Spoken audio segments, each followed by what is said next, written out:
Hello, my name is Rose Peter Graham, and I'm here with my colleague, Femi Oke. We're reporting for Ben Television. We're outside the Old Bailey, where the sentencing case of Senator Ekweremadu is still taking place. The courts opened at 10 a.m. this morning, and it is still on. The judge and the public are hearing cases from the prosecutor and, of course, the defendant. And these are the information we have got so far. The time is about 12:30, and the case is running, I guess, like way into 2-3 p.m. We do not know, but I do believe they're going to be getting to the end of it, like what we're all really expecting would happen at the end of the day.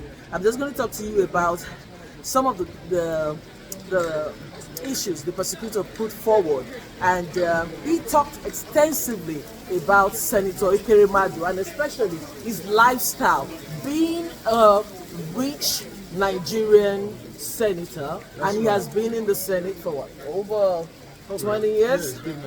No, he's been there for quite a while, yes. And then, of course, he's got properties across the world. UK, US, United Arab Emirates. definitely. And then he talked about his relationship with the victim in question, David Oko. And they mentioned that it is obvious that Ekweremadu and his wife lied from the beginning about knowing the victim and claiming that he is a nephew of his.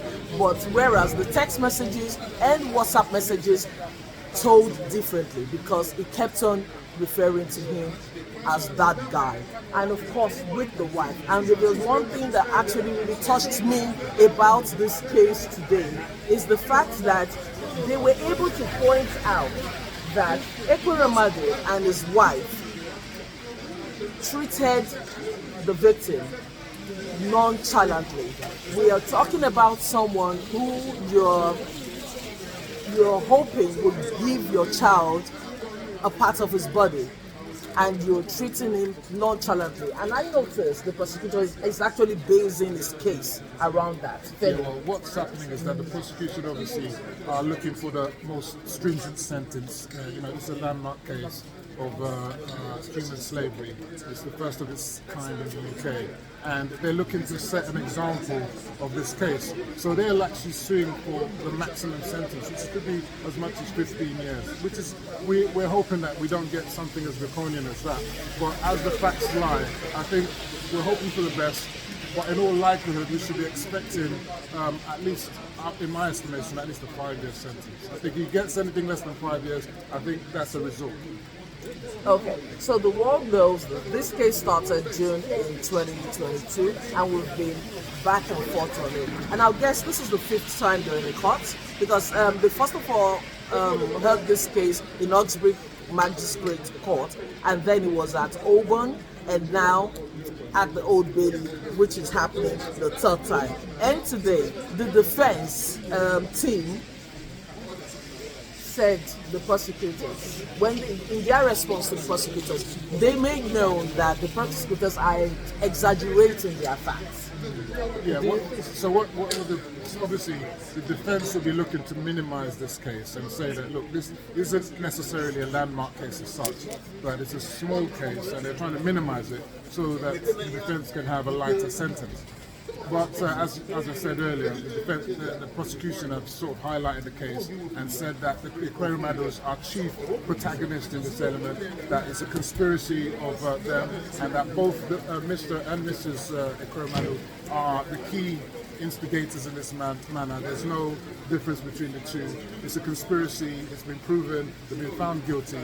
So at least we'll be looking for mitigating factors and seeing if, I know there's been letters from Obasanjo, there's been letters from other people from the Senate and Europe, the West African Parliament, they've also sent letters. But I think we must be cautious about that because it looks to be like a kind of undue pressure of external influences on the judge. And I think the judge may not look kindly on those kind of influences because over here in the UK they see a separation of powers between the judiciary, the executive, and they don't take too kindly to external meddling in the affairs of legal matters in the UK. So let's hope that doesn't have too much of an effect and that the judge could be mindful to disregard those and deal specifically with the facts on ground. Okay, so before we touch on that, they talk about the facts that are substantial.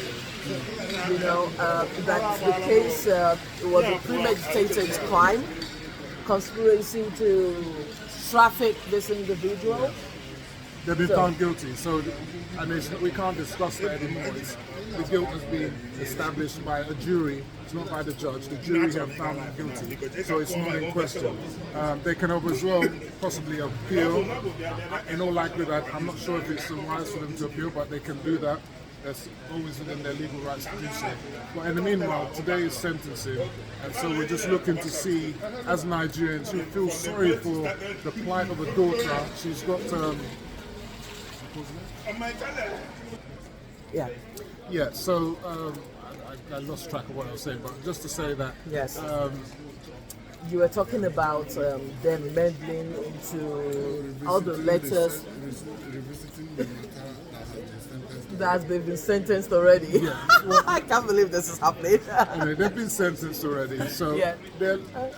we talked about external factors, people coming in to try and influence the judgment. But as I said, it's better to. There's a kind of independence of the judiciary, and they don't take too kindly to the meddling of external nations into the affairs of No, legal. but Nigeria and the UK, they have great relations.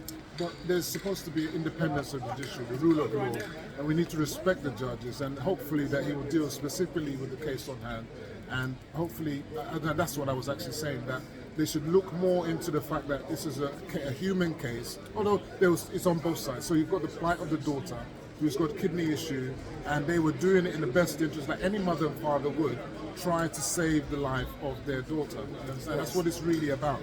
But on the other hand, there's also the life of the victim in this matter, who's claiming that he was trafficked. We cannot minimize that. We cannot try to say that the case is that he was exploited, and it was for financial gain. To use money to acquire a donated organ is illegal in this country.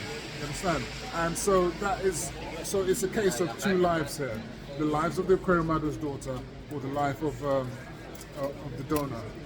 And so at the end of the day, the Ekweremadu himself is a barrister in this matter. He should be fully aware of the circumstances of this case. And in all honesty, it would have been better had, in the hindsight now, to have pleaded guilty at the earliest opportunity. Because now, when you look at mitigating factors in terms of leniency, that normally comes in if you plead guilty at the earliest opportunity, you get like at least a third off. You see? But now, that option is not going to be there for them. So at the initial stage, they denied, all throughout the trial. All throughout the trial, they were denied. So at what point did they admit and pleaded guilty? Well, at this point now where we've got sentencing, they will have an opportunity to hear from the defendants. It would be good if at this point they could say, well, look, Your Honour, we've been found guilty and we accept our guilt and we accept whatever punishment, but we plead leniency. But if at this stage even they cannot bring it upon themselves to actually accept their guilt, that won't look too good in front of the judge. That's my own view. In all of this, who would we say is the actual victim? Is it the Ekweremadus or David, the young David Yoko? Well, let's look at it in terms of legalistic matters. The defendant is the defendant, and so that is the victim here. And that's why they've been found guilty. The Ekweremadus are not victims, because they are people, as the prosecution have shown in the court today, in the sentencing, in presenting their case, they've showed that these are people of high means, they are wealthy, with several coming properties over many parts of the world. They had £37,000 in cash with them at the time of their arrest. capacity is there. Yes, so, and they have properties worth over $6 million US, you know, in the US, the UK, and the Arab Emirates. what the prosecution are also saying that is the Ekweremadus are presenting themselves as charitable people who do things for people and doing great things, but they're saying that in this case now, the evidence doesn't shows that what's actually happened mitigates what they're saying. It does not act in accordance. In fact, the way that they dealt with the victim after you know they found out that he wasn't a match shows that they weren't as necessarily as empathetic to him. No, even from the beginning, when the young man was contacted by Dr. Obeta, and the way Senator Ekweremadu talks about the boy is like a thing to be discarded once they get what they want from him at the end of the day. So they do not care about his life, they do not care about what happens to him after. They just wanted the donor, his kidney, and then send them back to Nigeria. All these evidences, unfortunately, show a kind of callous nature. And therefore, yes, on the part that's of not going to look well. Yeah. But of course, we have to look at all mitigating circumstances, look at the life of the daughter. You know, it's even a good thing that she's not included in this case because she could be included as a conspirator. But she's been found not guilty. Yes, so this is a grateful thing. And we just want to wait for the judge now to do the sentencing. I'm not sure if he'll be able to do that today. If it doesn't happen today, it may be deferred to Monday. No, but Can that still happen? Tuesday. That still happen? Yeah, well, it's about the sentencing, so it's still a long period. It may not be because they started about just after 11. I think they started. Yes. Both the prosecution and the defense have to present their I'll tell you pleadings. we're going to head back in court and hopefully we have a judgment today, and so that everyone can settle, because this is a case the whole world is talking about. Nigerians all around the world are talking about it. They want to know what's going to happen. And you know, there's something else I would like to quickly point out. The chairperson for Nigerians in diaspora, that is Honorable Abike Dabiri, she said something in the letter that she wrote to the UK government or to the court when she was pleading for Ekweremadu still. She said lessons has been learnt. I don't know what I'm going to do about this gentleman behind me. I keep pleading with him and he keeps coming close to me. He wants to take the limelight. He wants to take the limelight. That's good. You know, so she said this while she was pleading. She said lessons. She said mistakes has been made and lessons learned. Do you think the Ekweremadus must have learned their lessons, and especially these high-flying politicians in Nigeria? Well, the Ekweremadus themselves, I'm sure that they've learned the lesson. I mean, Ekweremadu has been on remand for a significant. Ekweremadu has been in remand for a significant period of time, over a year. His wife was also in custody for a significant period of time. So they will, I mean, as I said, it will be beholden upon them in this moment to at least acknowledge their guilt, having been found guilty, in terms of when they're calling for leniency on the behalf of the judge. So if indeed they do, then of course they will be learning lessons. As for other Nigerian politicians, well, I'm sure we've had the case of Iboroyi in the past. What we have in Nigeria is that if you're in Nigeria, the politicians tend to have their sway in court, and they can determine judgments as many people see it. But when you come outside of Nigeria, the borders of Nigeria, then you can't control the judiciary. You know, even in South Africa, the South Africans have told President Putin that he shouldn't come to South Africa for the BRICS Convention because they may arrest him.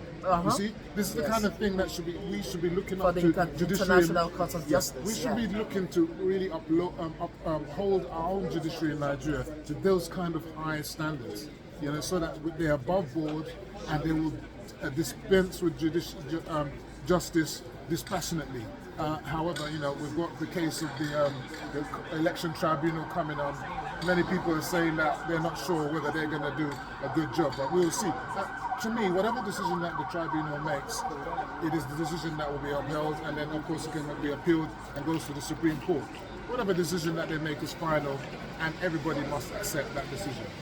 Okay, so where do we go from here? We're going to be heading back in court. Let us find out what's going to happen to Dr. Obinna Obeta, who we heard that Senator Ekweremadu actually gave a large sum of money to give to the victim, but only gave the victim 270,000 naira.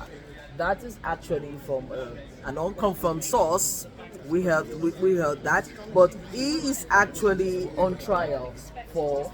He's been found guilty as well. He's also been found guilty co-conspirator.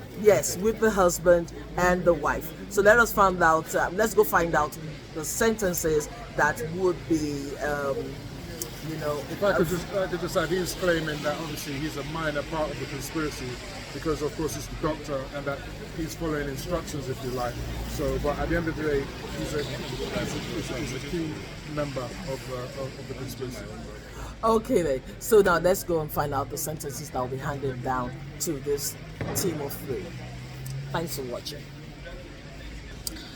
Yes, so I remain Rose Peter Graham and outside the Central Criminal Old Bailey. Court, Old Bailey, here in London, the United Kingdom.